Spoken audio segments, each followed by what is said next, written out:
Glórias ao nome do Senhor. Amém. Abriram aí Tiago, capítulo 3. Hoje veio ao meu coração para tratarmos desse assunto. E qual é o assunto? A palavra. Qual é a palavra? A sua palavra. A sua palavra. Que palavras você anda proferindo? Que palavras têm saído da sua boca? Que palavras têm sido geradas no seu coração? A gente costuma dizer que nós somos fruto daquilo que nós comemos, né? Mas também somos fruto daquilo que falamos. Porque a palavra por nós liberada é uma semente plantada. Quer seja na sua vida, quer seja na vida de alguém, quer seja na vida de um projeto, mas ela é uma semente plantada. Então nós precisamos aprender sobre isso, ou trazer à nossa memória, porque nós já sabemos disso, ou trazer ao nosso coração, a nossa existência, as palavras que nós precisamos gerar. Nós somos, falei isso ontem para uma irmã Gilmara, falei, nós somos progressistas no sentido de caminhar para frente, amém? Não progressistas no sentido político, mas progressistas no sentido de caminhar para frente. Nós queremos avançar, nós queremos ir além, nós queremos dar um passo a mais, nós queremos sair das limitações. Assim somos nós, e nós vivemos isso na nossa vida pessoal, e vivemos isso também na vida da igreja. Então é muito importante que sabermos que palavras estão sendo geradas no nosso coração.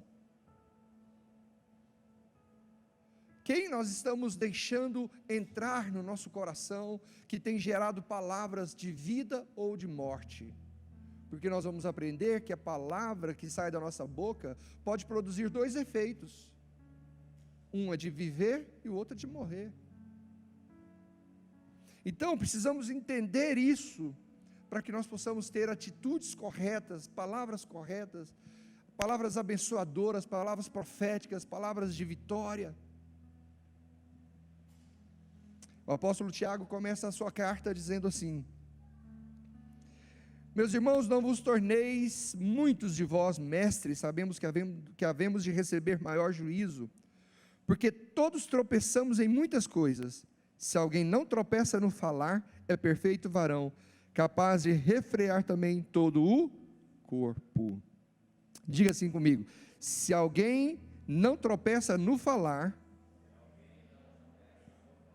é perfeito varão, capaz de refrear todo o corpo. Amém? Tiago escreve a sua carta para tratar de religião, e ele diz que há uma religião pura, que há uma religião aceita, que há uma religião operosa, e esse é o sentido, porque religião é, na essência da palavra, aquilo que nos liga a Deus, atos que nós fazemos que nos liga a Deus. Então ele diz, existe uma religião pura, não contaminada, e essa religião pura, não contaminada, é aquela que mais tem atos do que palavras, porque não adianta eu dizer que eu faço se eu não faço, não adianta eu dizer que eu sou bom se eu não sou, não adianta, né, irmã Dira trazendo aqui, não adianta dizer para os nossos irmãos, para os nossos obreiros, vocês têm que cumprir a palavra de Deus e ofertar se nós não fazemos. Não adianta eu estar aqui tratando de casamento se eu não tenho um casamento, não adianta eu aqui tratar de filhos se eu não trato com os meus filhos. Então nós precisamos ter uma religião, se é necessário esta palavra, mas nós precisamos ter uma devoção a Deus também de ações, não apenas de palavras, também de ações. Nós precisamos entender que valor nós damos às coisas, preguei sobre isso no domingo passado, porque esse valor nos obrigará ou exigirá de nós que tenhamos atitudes corretas e palavras corretas, que tenhamos ações a desempenhar naquilo que nós estamos envolvidos. No capítulo 1, no versículo 25, Tiago nos chama a atenção assim, ele diz: aquele que considera atentamente na lei perfeita, lei da liberdade, nela persevera, não sendo ouvinte negligente, mas operoso praticante, esse será bem-aventurado no que realizar. Então ele está dizendo que eu não posso ser de fachada, de aparência, eu tenho que viver a palavra. Eu tenho que viver a palavra. Pastor, e o que a palavra vai dizer? A palavra, em primeiro lugar, vai dizer de Deus. E em segundo lugar, vai falar do relacionamento com Deus. E nesse relacionamento com Deus tem muita coisa. Nesse relacionamento com Deus, por exemplo, tem o pecado. E a gente sabe que o pecado separa-nos de Deus. Nesse relacionamento tem obediência, onde o Senhor diz que obedecer é melhor do que sacrificar. Nesse relacionamento com Deus tem: tome a sua cruz e siga-me. Nesse relacionamento com Deus, o Senhor nos chama a nos quebrantarmos e nos acomodarmos diante dEle, ou nos colocarmos diante dEle. Ele tem sempre algo mais profundo para nós, à medida que nós desejamos a profundidade. Então, Ele trabalha conosco nessa questão de nós termos a verdadeira religião. No capítulo 2, no versículo 9, ele diz que a verdadeira religião não faz acepção de pessoas. Na verdadeira religião, ninguém é melhor do que ninguém. Na verdadeira religião, eu não sou preferido de Deus. Na verdadeira religião, o Senhor me tem assim como tem você. E o nível do seu amor é o mesmo, porque Ele morreu por todos. Não tem um nível maior de entrega de Deus do que esse. E Ele fez para mim, fez para você. E em terceiro lugar, a verdadeira religião é aquela que tem obras. Então é aquela que nós podemos atuar e agir no nome de Deus. É aquela religião que eu vou olhar o que Deus fez para mim e vou dizer para as pessoas que Deus pode fazer por elas também.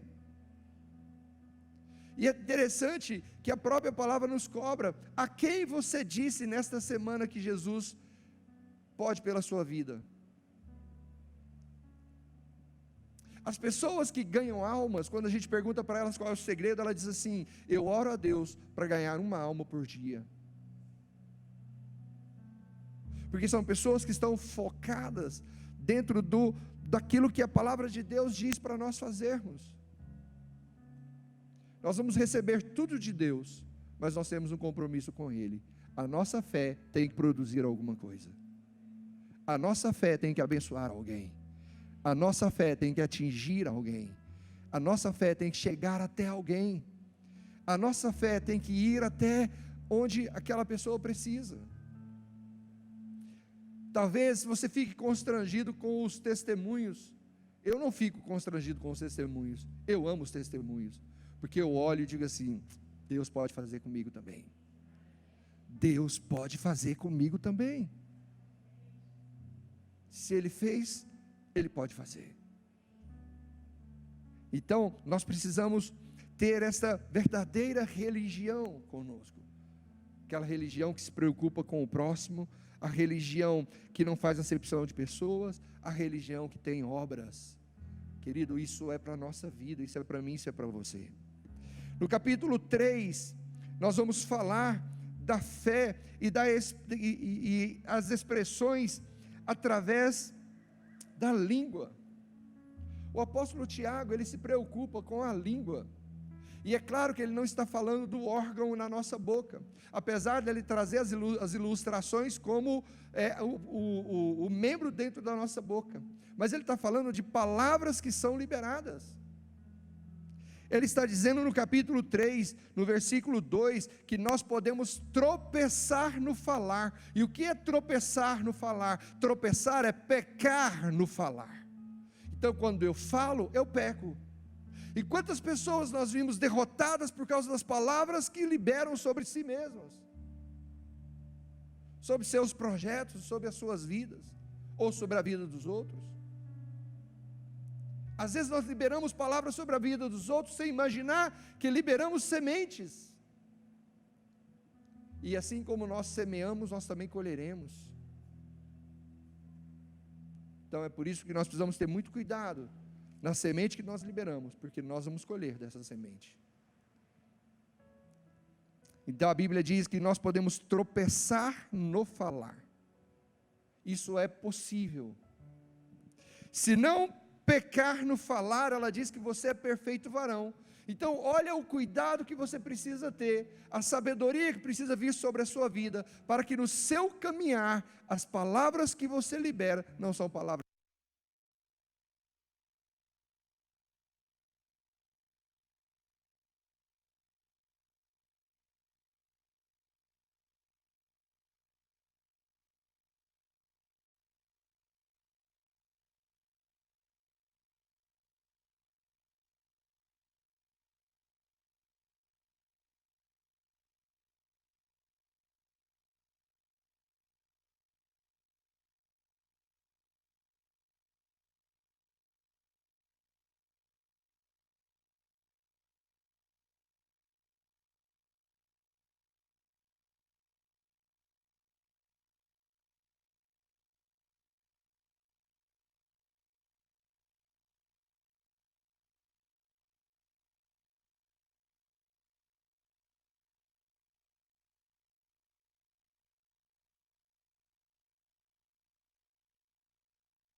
5 e versículo 6, ele diz que a língua, a palavra, ela é como fogo, ela incendeia, uma fagulha é capaz de produzir um incêndio, ela incendeia, e chama isso de inferno, algo contaminado. Vamos ler isso para que você grave no seu coração, capítulo 3, versículo 5 e 6,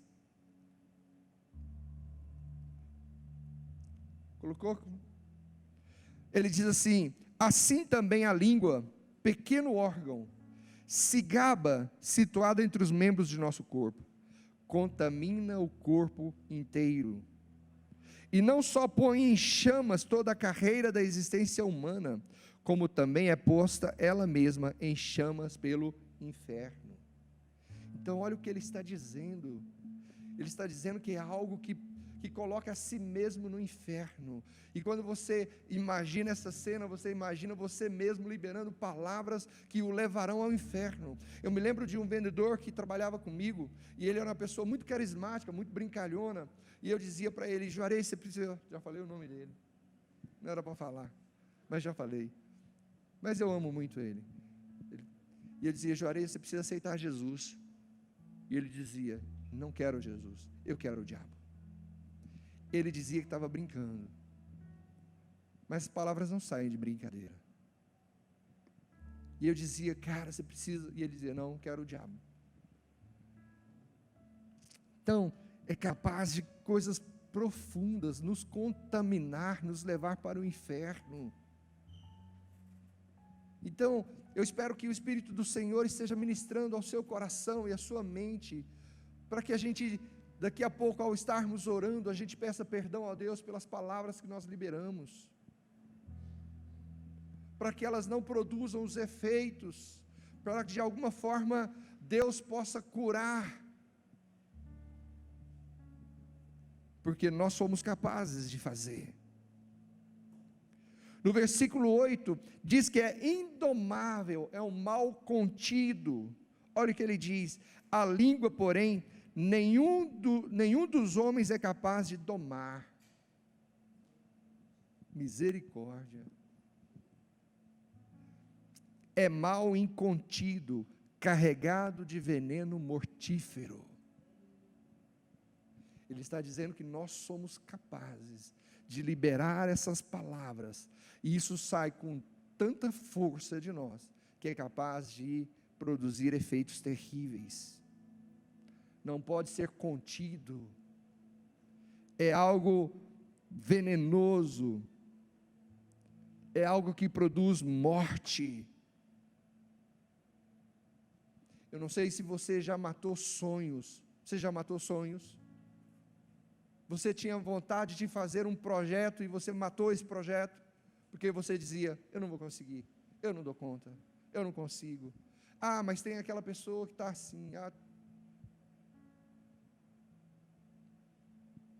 Nós temos essa capacidade de matar a nós mesmos, matar os sonhos, nos colocar no pior lugar possível. Nós somos capazes de tirarmos, através da palavra, a alegria. Nós somos capazes de produzir terror. Pastor, isso não é muito estimulante, né?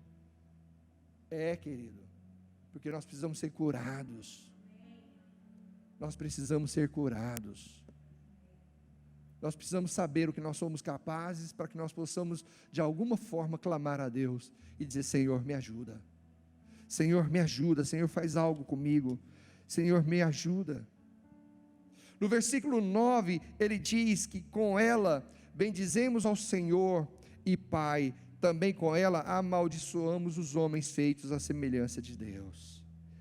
Ele está dizendo que nós conseguimos, do nosso coração, do nosso interior, liberar palavras que bendizem a Deus, mas também liberar palavras que amaldiçoam pessoas. Eu não sei se você já pensou nisso, mas nós somos capazes de abençoar, de amaldiçoar as pessoas, que ele está dizendo que são imagem e semelhança de Deus. E ele não está falando nisso porque isso não tem valor, ele está falando nisso porque isso é muito sério. Se você não abençoa nem a você mesmo, como você conseguirá avançar? Como você conseguirá enxergar o que Deus já tem feito na sua vida? Nós começamos a palavra orando, dizer: Senhor, nós reconhecemos, porque, queridos, todos os dias precisamos reconhecer os feitos de Deus na nossa vida, todos os dias, não deixa para depois não. Hoje pela manhã você já reconheceu o que Deus fez, amanhã você levanta e reconheça que Deus te deu vida, amanhã ao você levantar, já agradece a Ele: Senhor, obrigado que eu já vou para o trabalho. Quando você levantar, já agradece ao Senhor porque tem cafezinho na sua mesa.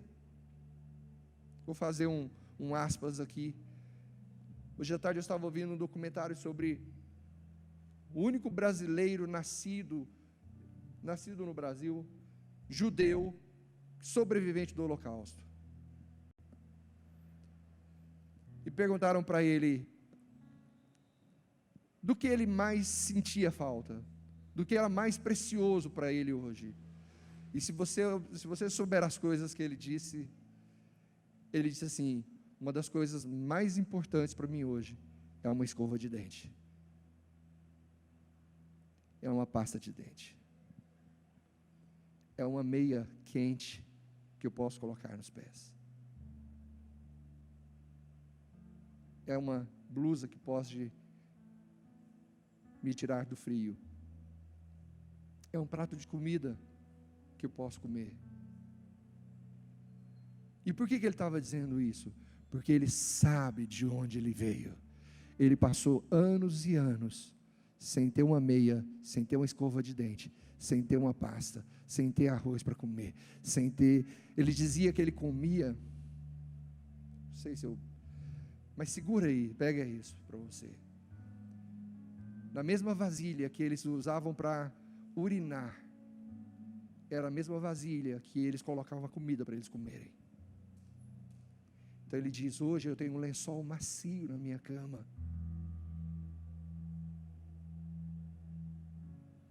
Sabe, queridos, aprenda a dar graças a Deus. Glorifique a Deus. Que da sua boca não saia reclamação, mas saia louvor, saia reconhecimento, saia glória. Abençoe o que Deus tem lhe dado. Em grande glória, abençoe. Abençoe, porque é grande demais. No versículo 10 ele diz que da boca procede bênçãos e maldição. Vamos lá, ele diz assim: de uma só boca procede bênção e maldição. Meus irmãos, não é conveniente que estas coisas sejam assim. Então ele está dizendo que não é conveniente que da sua boca saia bênção e maldição. Você tem que ser alguém que sabe, que tenha convicção da sua fé, do que Deus tem feito na sua vida, para que você não incorra no erro de estar amaldiçoando ao invés de abençoar. Não há nenhuma situação que nós tenhamos que abençoar. Eu fico imaginando que situação eu poderia estar amaldiçoando alguém, mas não entra na minha cabeça, porque quando nós abrirmos a nossa boca, eu tenho que abençoar, eu tenho que dizer palavras de vida, eu tenho que dizer palavras que levantam, eu tenho que dizer palavras que trazem ânimo, que trazem fé, que trazem novidade. Eu me lembro quando Joabe quis ir para a Rússia, nós sentamos e fomos conversar. E por mais que meu coração dissesse assim: não vai não, mas eu olhava e dizia para ele: uma das maiores oportunidades da vida dele está diante dele. Uma das maiores oportunidades. E eu dizia: filho, isso pode mudar a sua vida. E graças a Deus mudou a vida dele. Mas você entende que você pode ser alguém abençoador, você entende que você pode ser alguém que diz: vamos, vai dar certo, vai dar certo, vai dar certo. Você é alguém cheio de Deus, cheio de fé, cheio da palavra, que em cada situação você consegue enxergar uma vitória de Deus? Ou você é alguém que olha só para as dificuldades, só para os impossíveis, só para aquilo que está lhe acontecendo? Eu estava vindo para cá, rádio ligado, estava eu e meu cunhado, e tinha uma música dizendo assim: na tribulação, glória a Deus; na luta, glória a Deus; na enfermidade, glória a Deus; na dificuldade, glória a Deus. Eu não estou cantando ela, né? Seria terrível se eu estivesse cantando, mas ela dizia isso, eu dizia: glória a Deus, é isso mesmo, porque o Deus que nós servimos é aquele Deus capaz de entrar numa fornalha quente com você, é o Deus capaz de entrar numa cova de leões com você, é um Deus capaz de entrar num hospital com você, é um Deus capaz de entrar num acidente com você, lhe trazer o livramento, proteger a sua vida, guardar a sua existência. Quantas pessoas, quantos momentos foram ruins da nossa vida, mas nós olhamos agora para trás e olhamos e descobrimos: opa, olha a mão de Deus aqui, olha o que nós estamos colhendo agora, olha o que Deus está trazendo. Então, queridos, nós precisamos entender que de nós pode sair bênção e maldição, e não deve ser assim. E por que de nós pode sair bênção e maldição? Porque a palavra de Deus, Mateus capítulo 12, versículo 34, abre comigo lá, e você vai encontrar a resposta juntamente comigo.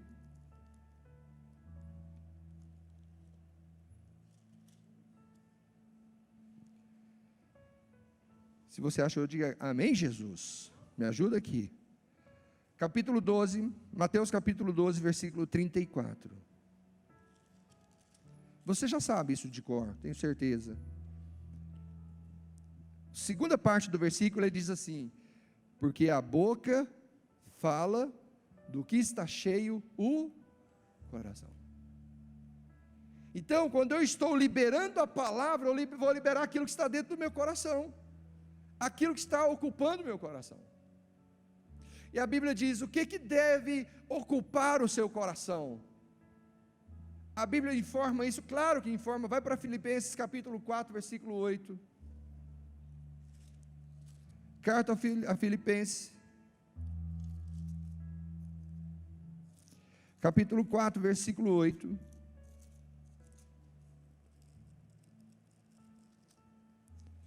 Diz assim a palavra do Senhor: finalmente, irmãos, acharam, hein? Finalmente, irmãos, tudo o que é verdadeiro, tudo o que é respeitável, tudo o que é justo, tudo o que é puro, tudo o que é amável, tudo o que é de boa fama, se alguma virtude há, e se algum louvor existe, seja isso o que ocupa o vosso pensamento. É isso que tem que estar no seu coração. Coisas virtuosas. Que tem que estar no seu coração coisas respeitosas. Que tem que estar no seu coração coisas de valor, coisas amáveis. É isso que tem que estar no nosso coração. Pastor, mesmo em frente às dificuldades, às dores, às frustrações, às decepções, sim, queridos, porque quem deixa entrar no coração somos nós. Somos nós que permitimos que isso more dentro de nós. E quando nós permitimos, vai cumprir o propósito que está colocado. Vai gerar em nós bênção e maldição. No versículo 15, no versículo 18 de Mateus 15, ele vai dizer, Mateus 15, no versículo 18 ele vai dizer assim: mas o que sai da boca vem do coração, e isso é o que contamina o homem, porque do coração procedem maus desígnios, homicídios, adultério, prostituição, furtos, falsos testemunhos e blasfêmias. São essas coisas que contaminam o homem. Então são essas coisas que nos contaminam. Por isso que o que tem que estar no meu coração são as coisas virtuosas, são as coisas respeitáveis, verdadeiras, transparentes, com boa fama. Isso é o que deve estar no nosso coração, porque quando abrirmos a boca, será bênção. Quando abrirmos a boca, será algo para liberar sobre a vida de alguém. Quando abrirmos a boca, nós abençoaremos alguém com certeza. Nossas palavras são uma escolha que nós fazemos. Você pode estar na pior situação possível e achando culpados, mas você pode estar na pior situação possível, glorificando a Deus e dizendo: Senhor, eu sei que o Senhor vai agir, eu sei que o Senhor vai fazer, eu sei que o Senhor vai mudar a minha história, eu sei que o Senhor vai abrir, eu sei que o Senhor vai fazer, o Senhor vai colocar alguém na minha frente, o Senhor vai colocar alguém no meu caminho, o Senhor vai abrir essa porta. Você pode estar na pior situação possível, mas olhando para um Deus que pode mudar a sua situação. Jó, que nós conhecemos como a pessoa que mais sofreu no mundo, que mais teve paciência de sofrimento, a palavra que ele tinha no coração era: eu sei que o meu Redentor vive, e que por fim se levantará por mim. No meio de todas as suas atrocidades, no meio de todo o seu sofrimento, a palavra dele não era de amaldiçoar, não era de amaldiçoar os seus amigos, não era de reclamar de Deus, mas era de confiar no Senhor, era de dizer: eu sei que o meu Redentor vive, eu sei que Deus vai se levantar por mim, eu sei que um dia essa história vai mudar, eu sei que um dia o Senhor vai se lembrar de mim, eu sei que um dia o Senhor vai mandar me buscar.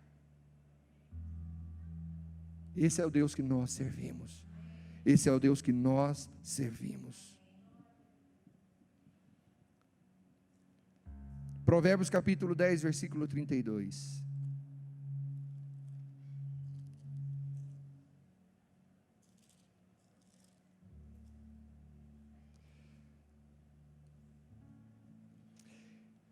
Eu amo esses textos de Provérbios, porque eles são muito diretos.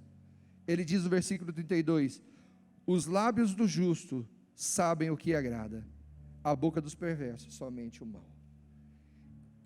Então, aquele que tem a palavra de Deus no seu coração, sabe o que agrada, sabe que quando abrir a boca, virá algo que vai agradar, virá algo que vai encher os corações.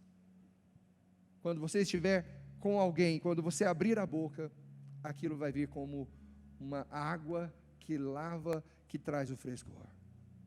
No versículo 31, do mesmo Provérbios: a boca do justo produz sabedoria.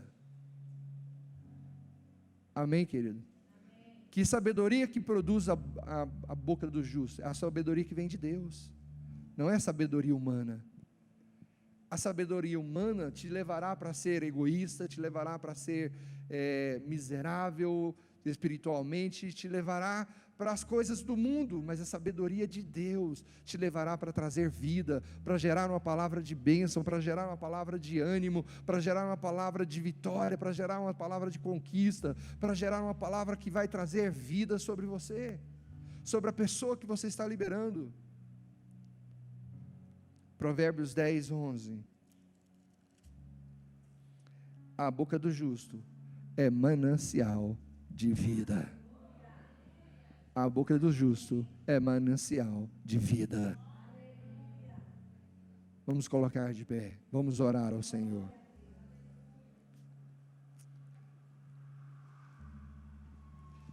Isso é tão sério, queridos. Mateus capítulo 12.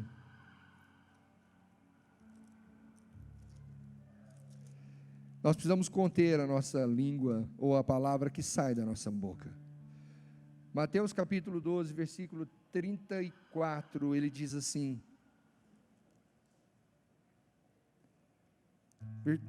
versículo 36.